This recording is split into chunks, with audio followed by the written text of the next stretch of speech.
I got this little sample in one of my perfume orders. I am not generally a fan of the Miss Dior perfumes, like any of them, to be honest. A lot of the originals are too sweet, too patchouli heavy for me. And also, I just get confused. They seem to keep re releasing them, but actually just changing the perfumes. I don't really understand why they do that, but anyway. So, this is the current version of Miss Dior Blooming Bouquet. And as they say here, rose, peony, bergamot, white musks. Yeah, okay. Not a huge amount of information here. So let's spray this one out and have a little snifter. Oh, I don't think I think I've had a sample before of the version that came before this one, and I didn't really like it. I think I was hoping for it to be, well, I say sweeter, but I think the problem I have is that Miss Dior has the white musk that I find quite screechy. So, this is a very gentle pink, sweet floral. And on, when you first spray it, so this is the 2023 version. So the top notes are sweet pea, bergamot, middle notes are peony and damask rose, base notes white musk. The thing is, that white musk, that screechiness, and the peony, and I find peony so screechy and sharp. I always do. It does not play well with my nostrils for some reason. So although when you first spray it, you get this beautiful sweetness, it then starts to get, to me, quite piercing. But I can also see at the same time why people like this. And I think the thing that's making this more interesting is that sweet pea. I think the sweet pea note in this is really pretty. And I think if it didn't have that peony in it, then it might be a little bit more palatable to me. But there's just that kind of piercing, sharp note that I get often from a peony and white musk, and sometimes from rose perfumes, to be honest. That means I couldn't really wear this, but I do appreciate this one much more than I have most Miss Dior's, to be honest. So if I have a quick look at this, I think it's sweet pea. What is the votes? Because I would say this is sweet pea, peony, bergamot, rose, musk, or maybe musk and rose. Let's see. Or peonies at the top. Yeah, maybe the more it dries down, maybe the more the peony takes over, because the sweet pea is really beautiful when you first spray this. So yeah, okay, peony, sweet pea, and then musk, then rose, then bergamot. I got quite a lot of the bergamot when I first sprayed this, but again, I guess if you go by the way this dries down, that might be correct. It might be just be a peony perfume. It definitely smells pink, there's no denying. This one kind of reminds me a little bit of Femme by Hugo Boss. And that one has like a musk in it that I find quite screechy as well. This is compared to all the other Miss Dior Blooming Bouquets. Beautiful Magnolia. Oh, it's compared to a Bruno Benini one, but I think that's the original one, which smells like Gucci Rush. I don't think this smells like Gucci Rush.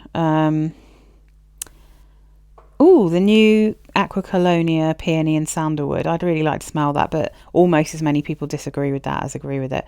Now, people have compared this to The Key by Justin Bieber. I do not think it smells literally anything like that, because this is not a fruity perfume. This is floral. Whereas Justin Bieber is super sweet. It's super fruity, and there's a real noticeable vanilla in the base. It also smells like shampoo, but in a really nice way.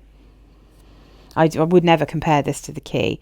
So people have also compared it to Dior Forever and Ever, which is one of my all-time favourite perfumes. This does not smell like Forever and Ever.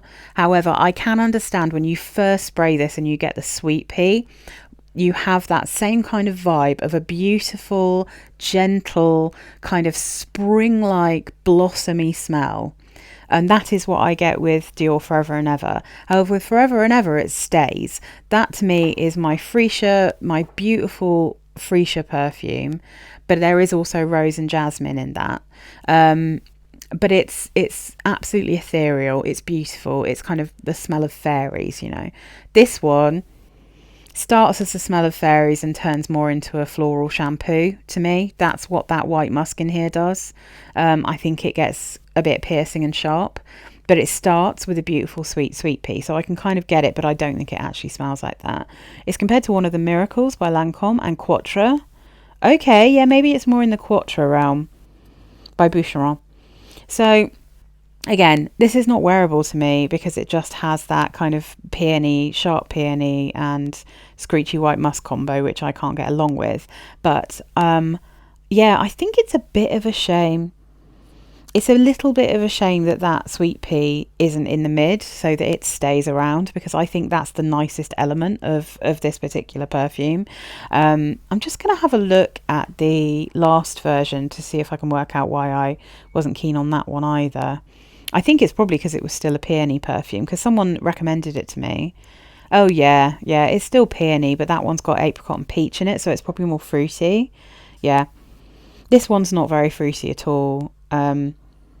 Yeah, that one's top peony and musk and rose as well. So yeah, I mean, I personally don't get along with them, but I can understand why other people like them. There is a certain innocence to it. If this works on your skin and you don't like find peony screechy, then I can totally see that this would be lovely. But for me personally, it's just not full bottle worthy, and especially for Dior prices. I think you could probably find many perfumes that smell a bit like this. There's not a huge amount, because there's so many comparisons to the other Miss Dior's. It's kind of hard to see on Fragrantica what the comparisons are, but I would say that if you are looking to buy something that smells like this, there are probably so many dupes of this, and I feel like it's probably something that's quite easy to dupe. Places like Superdrug and Next and, you know, all of Zara. I'm sure I smelt this in Zara. I'm in fact 100% sure that I've had a perfume that I've smelt from Zara that smelled just like this. So I think, you know, unless you are someone who just really likes designer names, I don't think it's so special that it's worth Dior prices. But it's pretty, and it's reminded me that I'd really like a nice sweet pea perfume, to be honest. I might have to investigate and try and see if I can find a really good sweet pea, because when I first sprayed this, I thought, oh my god, I actually like a Miss Dior. And then as soon as it dried down and the peony took over, I was not into it anymore at all. So yeah, I mean, that's my feeling about the current blooming Bouquet. But I just don't really like this range, so maybe just don't trust me at all.